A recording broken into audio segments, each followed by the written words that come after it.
Wala sa kanila ang may bahid ng dugo dahil sa tukhang. Uy, putang ina, wag mong pupuntahan yan, sir. Wag mong pupuntahan yung may bahid ng dugo dahil sa tukhang. Dahil putang ina yung tatay mo. Yung tatay mo ang pinakamagnanakaw na presidente. Yung tatay mo ang pinakamamamatay tao na presidente. Kaya wag mong pupuntahan yan, sir.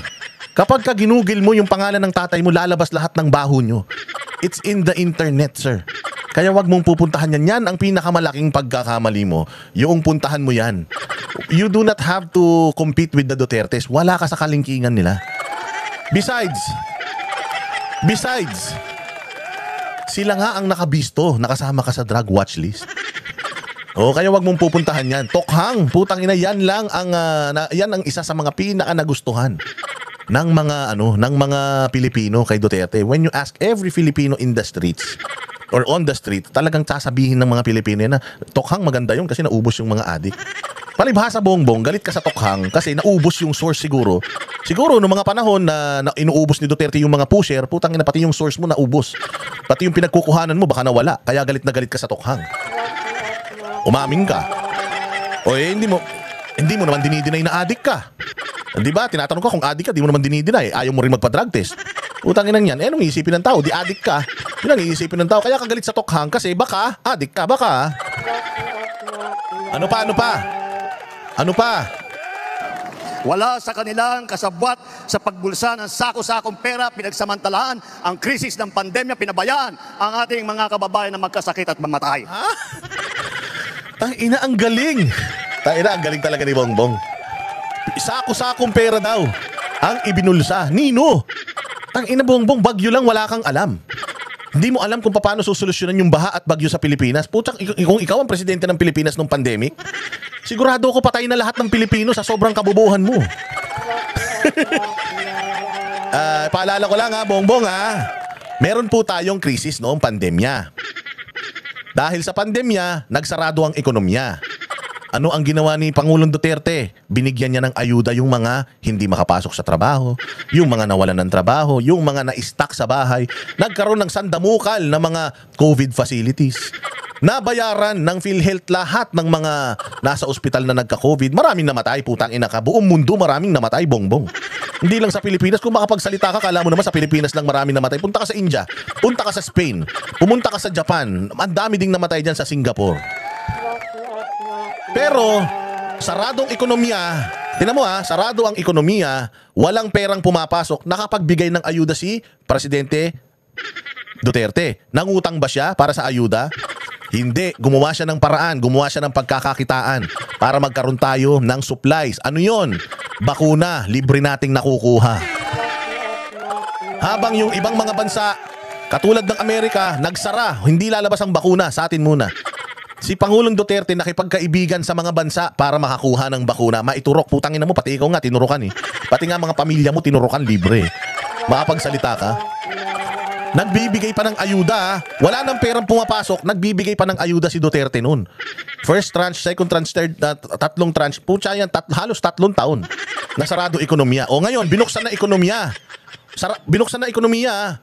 Ikaw naging presidente, open na lahat. Bukas na mga mall, bukas na mga opisina, balik na sa normal ang mga tao. Putya, yung ayuda, namimigay pa rin kayo? Namimigay pa rin kayo ng ayuda hanggang ngayon? Tapos na yung pandemya, namimigay pa kayo ng ayuda, mga kumag kayo?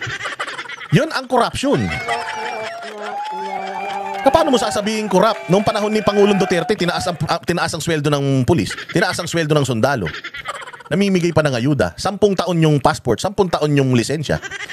Yan ang presidente may nagawa. Nung binulsa yung sako-sako. Tangina, kung titingnan nyo yung mga relos ninyo, walang ganyang relos ang mga Duterte. Kung titingnan ninyo yung luho ninyo, walang ganyang luho ang mga Duterte. Putya, ang sasakyan mo may back. Si Duterte, ang sasakyan niya normal lang. Tingnan mo sasakyan ni Duterte ngayon, pick up na itim lang. Magaling magturo ang magnanakaw. Oo, ganyan ng mga magnanakaw, magaling magturo ng mga ng iba para malihis sa kanila. Sabi nga kung sino yung unang nagsabi na mabaho, siya ang umutot. Ano pa? Ano pa sasabihin? Puta, fake news, di ba? Fake news, Sabi nga, binulsa daw ang sako-sakong pera. Puta na, nahiya naman kami sa inyong dalawa ni Martin Romualdez. Mali-malita yung pera na di umanong buhat-buhat ni Martin Romualdez dyan sa Okada. Tapos, ikaw nakakuha ka ng 2 tonelada na droga dyan sa Alitagtag tapos nabawasan ng 1 tonelada. Saan napunta? Noong panahon ni Duterte, wala nakukuhang ganyang mga droga. Noong panahon mo, sa kaliwat kanan yung nakukuhang ganyang karaming droga, pero wala nahuhuling drug lord. Buti pa kay Duterte, may namamatay na drug lord. Eh. Pero sa'yo, ni isang drug lord, walang nahuhuli. Eh, wag mong ipakumpara. Wag mong ikumpara. BBM. Ang daming highway na nabuksan ni Pangulong Duterte. Halos lahat ng airport na paganda niya. Tangina, ikaw bongbong sa panunungkulan mo, 3 taon, wala ka pang naaayos. 3 taon lang actually matino yung Pilipinas ni Duterte. Yung remaining 3 years niya, putya nandiyan yung sabog ng bulkan, lindol na malakas, category 5 na bagyo ilan. Pero marami ba namatay na Pilipino? Wala. May naghirap ba ang Pilipinas? Hindi.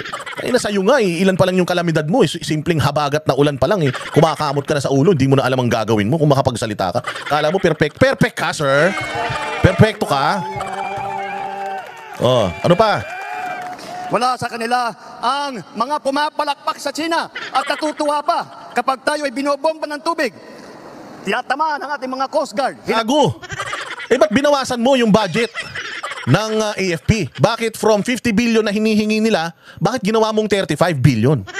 Di sana kung talagang gusto mong manalo tayo dyan sa South China Sea, putang ina, hindi mo sana binawasan ng budget ng armed forces ng modernization. Bobo? Yung sasasabi mo. Tarantado ka. Sa totoo lang, si Duterte nga, buti nga si Duterte, tinaas yung sahod ng mga sundalo. Ikaw, utang ina, pinaghulog nyo pa yung mga sundalo, 3,000 mahigit para sa pensyon nila, pagtanda nila. Tapos kung makapagsalita ka, kala mo mahal na mahal mo bayan, mahal na mahal mo mga sundalo, ulul.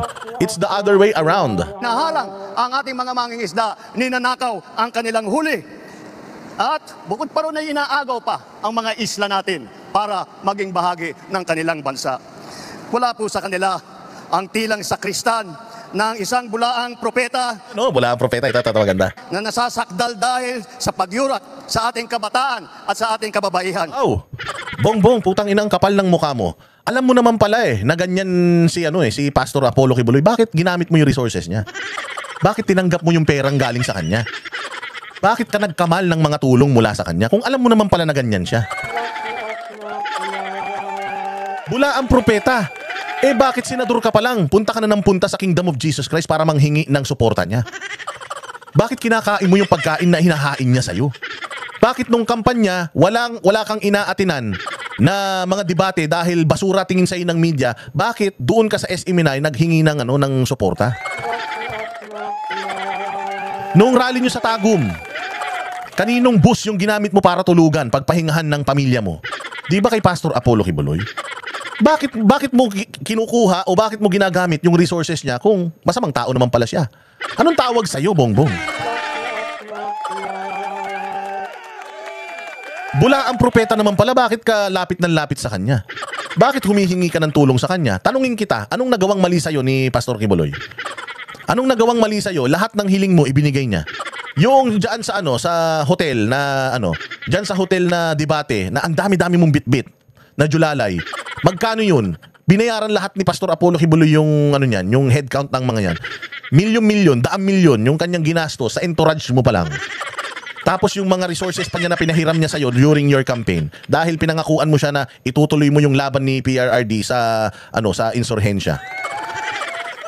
Ang kapal ng mukha mo, matapos mong makinabang, matapos mong kumamkam, matapos mong lunukin lahat ng tulong, putang ina, ito pang igaganti mo.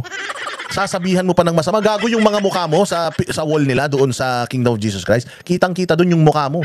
Humihingi ka ng suporta kay Pastor Apollo Kibuloy noon pa. Senador ka pa lang. Tinutulungan ka na niya. Anong nagawang mali sa'yo para ganyanin mo? Alam mo, ang magnanakaw, walang mga utang na loob yan. Katulad mo. Kapal ng mukha mo. Besides, presidente ka ng Pilipinas, presumption of innocence is inevitable. You are innocent until proven guilty. Nasa korte na, hinaharap niya. Buti pa nga siya, hinaharap. Ikaw, drug test lang, di mo maharap Buti pa siya, hinaharap niya lahat nanay mo nga, convicted din Ikaw, convicted ka din Di ba? Kung makapagsalita ka, kala mo kalinis-linis ng pamilya nyo. Magnanakaw yung tatay mo mamamatay tao yung tatay mo Di ba? Yung Marshall Luninion, daming pinatay ng tatay mo. Nasa history books yan. Lahat ng kahayupan nyo. Ninakaw nyo lahat ng pera ng taong bayan tapos magsasalita ka tungkol sa nakaw. Kaban-kaban, sako-sakong pera ninakaw. Putang ina nyo, ang dami ninakaw ng tatay mo sa bayang Pilipinas. Huwag ka magsasalita tungkol dyan, Marcos. Putang ina, kung may pinakamagnanakaw na mga politiko sa buong mundo, kayo yun.